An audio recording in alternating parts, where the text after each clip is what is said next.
जय जोहार जय Hind. 100 day CGPSC mains practice challenge में आपका स्वागत है।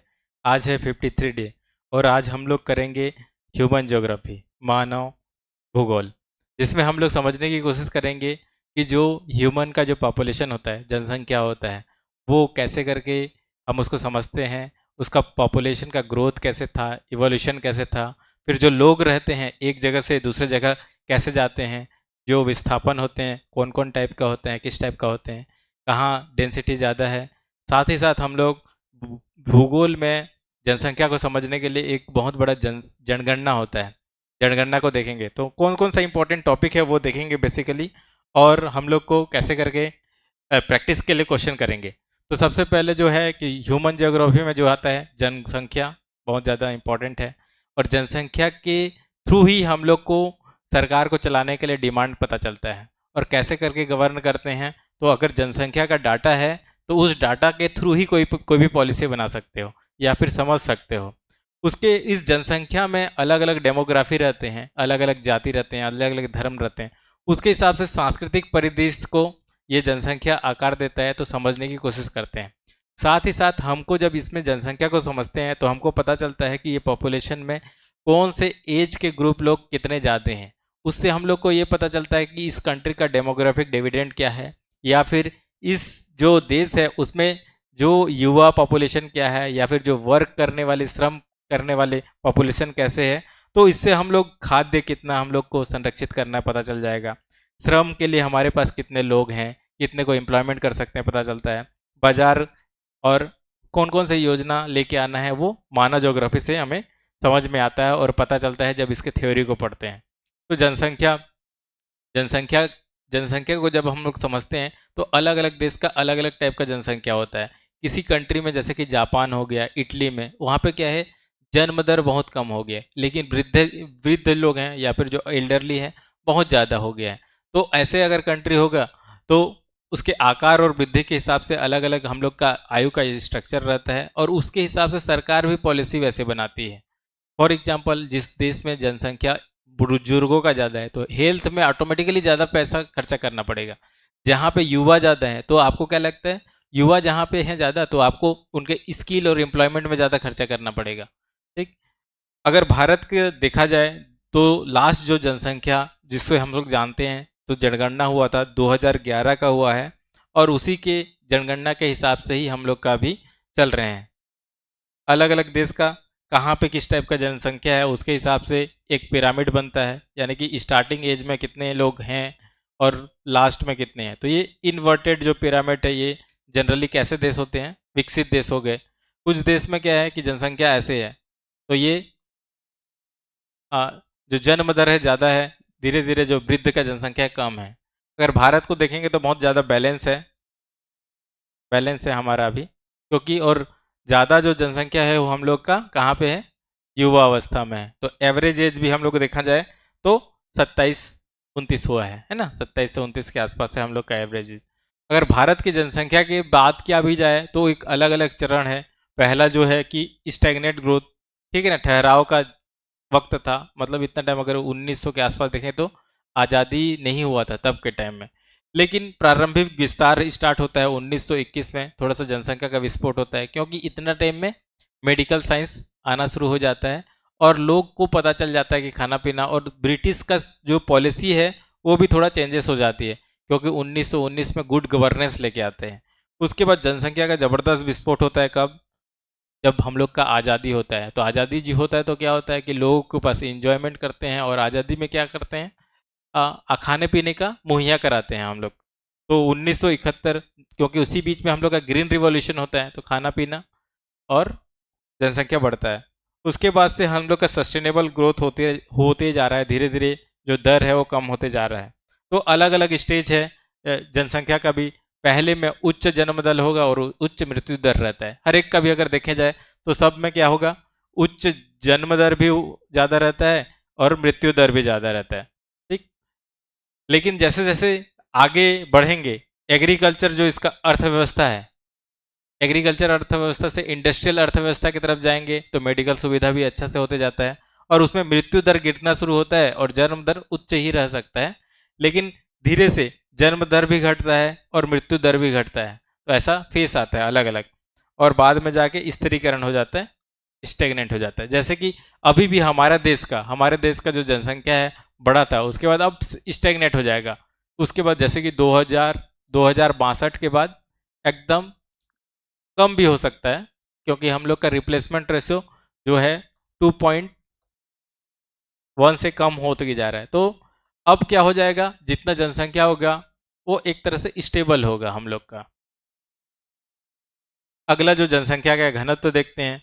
जनसंख्या के घनत्व में भी हम लोग को पता चलता है कुछ जगह पे है ज़्यादा घनत्व। घनत्व मतलब क्या होता है कि पर यूनिट एरिया में कितने ज़्यादा लोग रहते हैं, ठीक है ना, 1 किलोमीटर के अंदर में कितने लोग हैं। तो अगर घनत्व देखा जाए तो कुछ राज्यों में सबसे ज़्यादा घनत्व है, और हमको घनत्व सबसे ज़्यादा कहाँ पे मिलता है, जहाँ पे नदी बहती है। गंगा नदी के किनारे आपको सबसे ज़्यादा घनत्व दिखेगा। उत्तर प्रदेश का लगभग 22 करोड़ के आसपास 2011 के जनसंख्या में, अभी अगर देखोगे तो 30 से 35 करोड़ हो गया। बिहार हो गया, बिहार लगभग लगभग 7 से 8 करोड़ था, अभी की जनसंख्या के हिसाब से देखोगे तो 10-12 करोड़ हो गया वहाँ पे। वेस्ट बंगाल में भी ऐसे है। तो जहाँ पे नदी है, वहाँ पे प्लेन एरिया है, वहाँ पे आपको जनसंख्या घनत्व ज़्यादा दिखेगा, और वहाँ पे कृषि भी होगा। बेसिकली प्लेन एरिया है, कृषि भी होगा। औसत जो हम लोग का है वो घनत्व कितना है, 382 है।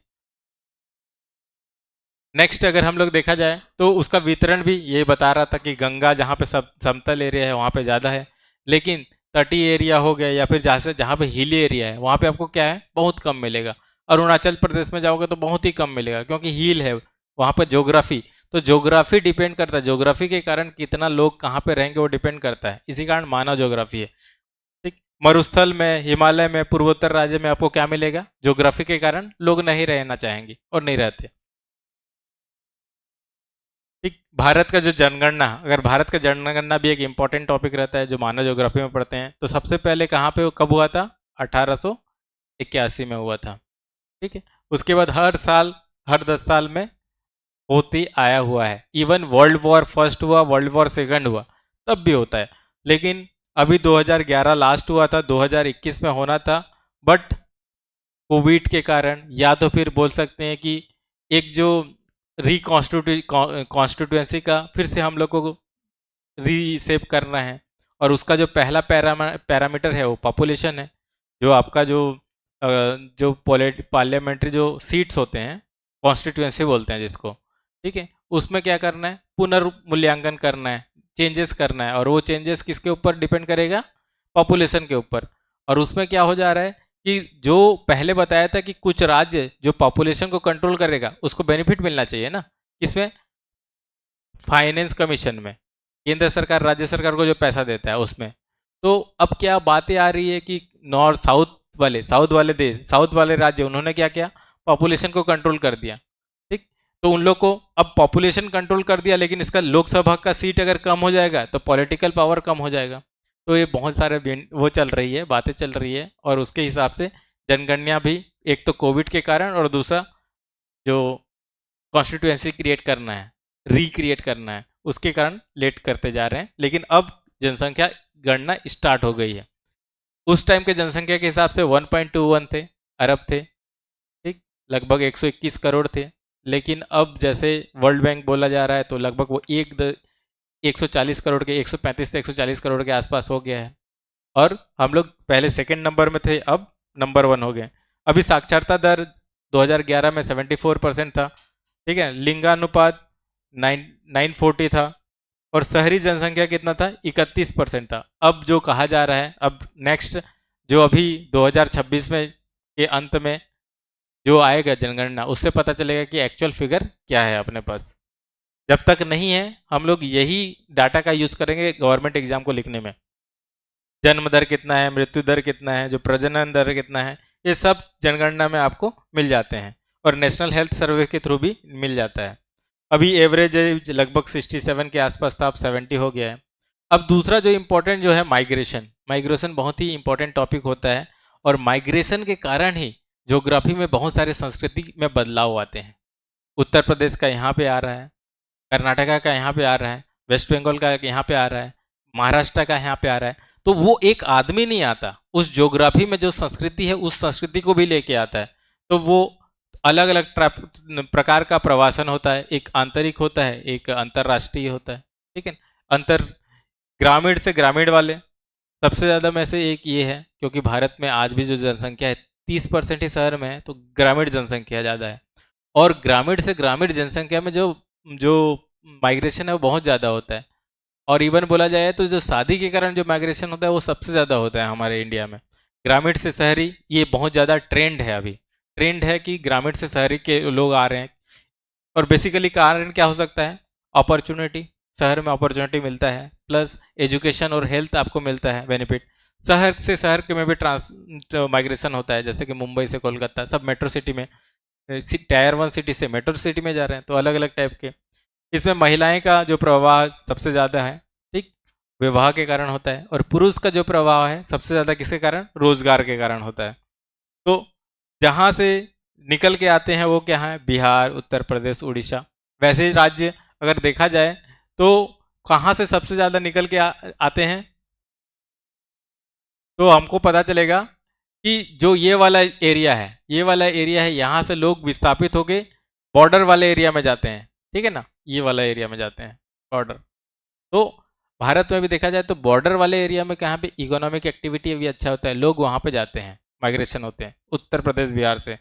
और जहाँ पे जाते हैं उसमें दिल्ली, महाराष्ट्र, गुजरात, जहाँ पे इंडस्ट्री और पैसा अच्छा है वहाँ पे जा रहे हैं।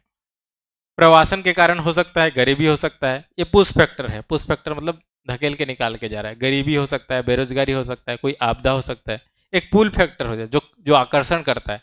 रोजगार के कारण जा सकते हो, शिक्षा के कारण, स्वास्थ्य के कारण, लाइफ स्टाइल के कारण भी जा सकते हो, ठीक। इसके कारण क्या है कि एक पॉजिटिव भी प्रभाव पड़ रहा है और नेगेटिव भी प्रभाव पड़ रहा है। पॉजिटिव प्रभाव में क्या है कि शहरीकरण हो रहा है, मॉडर्निटी आ रही है, थोड़ा सा आधुनिकता आ रही है। नेगेटिव क्या हो रहा है कि स्लम भी बन रहा है, सबको तो काम नहीं मिल रहा है ना, तो स्लम बन रहे हैं, वो नेगेटिव है। नेक्स्ट, भारत में जो साक्षरता दर है उसके हिसाब से देखा जाए तो 74% है। उसमें पुरुष का साक्षरता दर महिला से ज़्यादा है।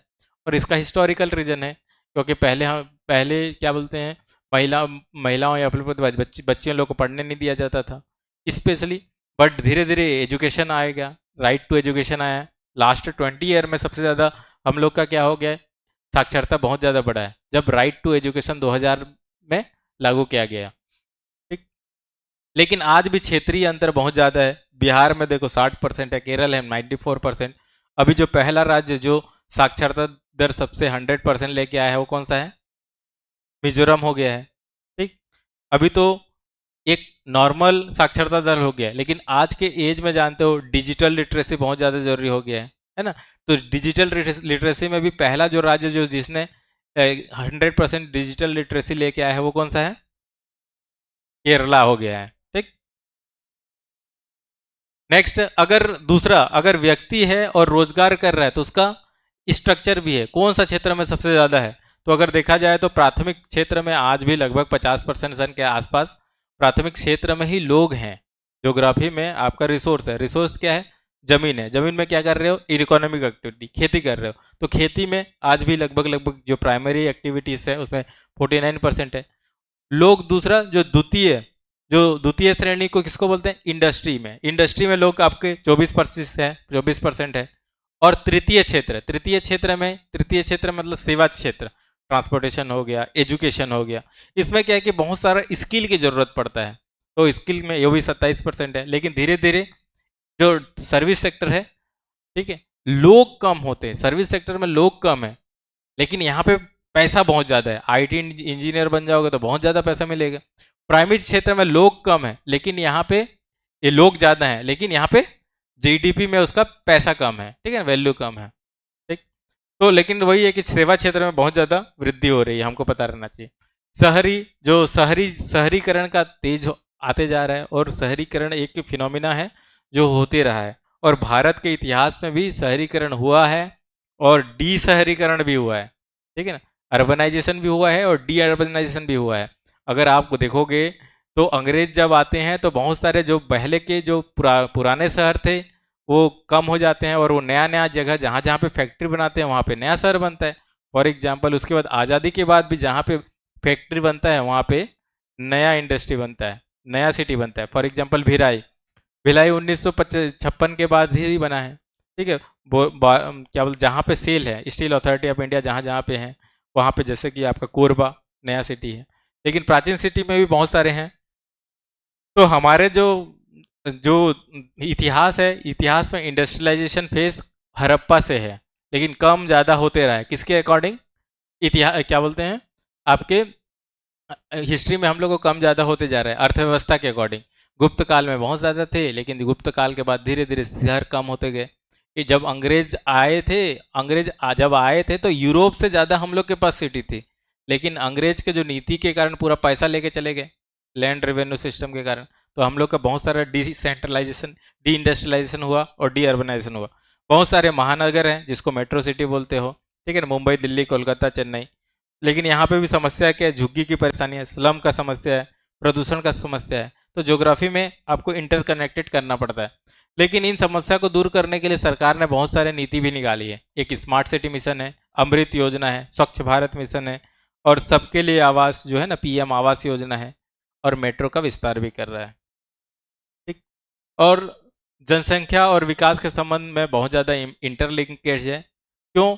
कि जो ह्यूमन है वो भी तो एक रिसोर्स है, और ह्यूमन जो रिसोर्स है वो बहुत इंपॉर्टेंट रिसोर्स है, जो कि बाकी दूसरे रिसोर्स का यूज करके बहुत ज़्यादा अर्थव्यवस्था क्रिएट कर सकता है। तो श्रम शक्ति के साथ साथ वो बाजार को भी बनाता है। जैसे कि मोदी जी बार बार बोलते हैं ना, डेमोग्राफी, डेमोक्रेसी और डिमांड। और डिमांड कहाँ से? पीपल के कंजम से ही आता है ना। लेकिन यहाँ परेशानी भी है। अगर कोई ह्यूमन रिसोर्सेज एसेट की तरह है नहीं है, अगर स्किल नहीं है, तो लाइबिलिटी की तरह काम करेगा। एक तरह से वो बोझ भी होता है सरकार के लिए, बोझ, और भूमि पर भी दबाव करता है। अगर कुछ काम नहीं करेगा तो फिर अंत में कहाँ पे चले जाएगा? घर में चले जाएगा। घर में फिर खेती करेगा, किसानी करेगा, लेकिन वहाँ पे मार्जिनल यूटिलिटी जीरो है। ये इकोनॉमी में पढ़ोगे। मतलब क्या है कि जो काम दो जन मिलके भी कर सकते हैं, वो अचानक फिर से खेत में जा रहा है, बैठ के वो भी काम कर रहा है। ठीक है ना, उसकी जरूरत नहीं है, दो जन में भी वो खेती हो जाएगा, लेकिन दो चार जन और एक एक्स्ट्रा है। तो ऐसे बहुत सारे लोग हैं, तो उसको मार्जिनल यूटिलिटी जीरो है। और ऐसा जो एम्प्लॉयमेंट है, ना कि बराबर एम्प्लॉयमेंट है वो। संतुलन करने के लिए आपको शिक्षा, स्वास्थ्य और कौशल विकास पे सरकार को ध्यान देना चाहिए, और हमको भी ध्यान देना चाहिए। और जब भी हम लोग लिखेंगे सॉल्यूशन में, वही है एजुकेशन, हेल्थ, स्किल डेवलपमेंट। चुनौतियां क्या है? जनसंख्या इतना ज़्यादा है, तो चुनौती क्या है? भूमि, क्योंकि वो लिमिटेड है। दूसरा, संसाधन, वो भी लिमिटेड है, क्योंकि भूमि लिमिटेड है, संसाधन लिमिटेड है। कम संसाधन के लिए सब के सब फाइट करेंगे। ठीक है। बेरोजगारी, लिंग में भी असंतुलन है। क्यों? कि सोसाइटी का रोल मॉडल वाला है, सोसाइटी का एक थिंकिंग भी होता है। और सोसाइटी का थिंकिंग क्या है? कि मेटासन प्रेफरेंस वाला थिंकिंग है। तो इसके कारण लिंग अनुपात। लेकिन अब धीरे धीरे क्या है कि बेटी बचाओ बेटी पढ़ाओ वाले कार्यक्रम जैसे सरकार ने लॉन्च किया है। इवन बहुत सारे जो स्कीम है वो महिलाओं के नाम पे लॉन्च किया है। तो लिंग जो असंतुलन है वो ठीक होते जा रहा है। दूसरा, जब ज्योग्राफी के लेंस से हम लोग देखते हैं, तो क्षेत्रीय असमानता भी है, विषमता भी है। मतलब क्या है कि कुछ राज्य देखोगे तो बहुत ज़्यादा डेवलप दिखेंगे, कुछ राज्य बहुत ज़्यादा डेवलप नहीं है। तो एक क्षेत्र में अगर भारत को अगर देखा जाएगा, एक अगर लाइन खींचोगे, तो वेस्टर्न इंडिया प्लस ये वेस्टर्न इंडिया में अगर आपका ये आ जाएगा, ऐसे वेस्टर्न इंडिया में एक लाइन खींचोगे, ये आपका जो क्या बोलते हैं 82.5 डिग्री, ठीक है ना, इंडियन स्टैंडर्ड टाइम। अगर इसकी इधर देखोगे तो राजस्थान से लेके ऊपर वाला जो ये एरिया है पूरा बीमारू स्टेट है। क्या? बीमारू एक एक्रोनम है, अनऑफिशियल। और जो कुछ राज्य दिखेंगे जो आपको डेवलप मिलेंगे, पंजाब हो गया, गुजरात हो गया, महाराष्ट्र। लेकिन अगर बिहार को देखोगे, असम को देखोगे, मध्य प्रदेश को देखोगे, छत्तीसगढ़ को देखोगे, झारखंड को देखोगे, राजस्थान, इसमें आपको डेवलपमेंट कम दिखेगा। डेवलपमेंट का माध्यम यहाँ पे ये है कि जो आपका दो अधोसंरचना है, इंफ्रास्ट्रक्चर के, रोड है कि नहीं, बिजली है कि नहीं, पानी सबको मिल रहा है कि नहीं, कितना एजुकेशन के लिए फैसिलिटी है कि नहीं, हेल्थ के लिए फैसिलिटी है कि नहीं, तो हमको कम दिखेगा। और इसी के कारण क्या हो रहा है? प्रवासन होते रहता है, माइग्रेशन होते रहता है। आगे की राह क्या है कि एक तो हम लोग का प्लानिंग, जो फैमिली प्लानिंग जो करने की बात होती है कि हम दो हमारे दो, एक कैंपेन चलता था, ठीक है ना, उसके कारण बहुत हद तक स्टेबलाइज हो गया है। ठीक। दूसरा, कौशल विकास, अगर रोजगार मिलता है तो क्या है कि अच्छे सेट बनेंगे, तो उसके कारण सोसाइटी में पॉजिटिव इफेक्ट आएगा। तीसरा, महिला सशक्तिकरण एक इम्पॉर्टेंट माध्यम है, जिसके थ्रू एक महिला जब सशक्त होते हैं, एम्पावर्ड होती है, तो जब एसर का भी रिपोर्ट है वो कहती है, एसआर रिपोर्ट जो है एक नॉन प्रथम एनजीओ के द्वारा किया जाता है, उसने वो कहती है कि एक जब माँ एजुकेट होती है, एजुकेटेड मम्मी है, अपने बच्चे का एकदम सबसे ज़्यादा ध्यान देती है कि इसका एजुकेशन हुआ कि नहीं, स्कूलिंग होता है कि नहीं, ठीक है ना, रिपोर्ट ही बताता है। और क्षेत्रीय संतुलन संतुलन को बनाने के लिए समावेशी विकास करना पड़ेगा और शहर को भी सस्टेनेबल शहर बनाना पड़ेगा, क्योंकि लोग गाँव से शहर तो माइग्रेट हो रहे हैं किसी भी कारण से, बेसिकली रोजगार के लिए ही। तो ये चीज़ अब जो क्वेश्चन है आपको प्रैक्टिस करना है वो बताना है। Name two state with highest high population density, उच्च जनसंख्या घनत्व वाले दो राज्यों के नाम लिखिए, 2 मार्क्स के, बहुत इजी क्वेश्चन। नेक्स्ट 4 मार्क्स के लिए जो आपको प्रैक्टिस करना है, right a notes on sex ratio in India, Bharat में लिंगानुपात पर टिप्पणी लिखिए।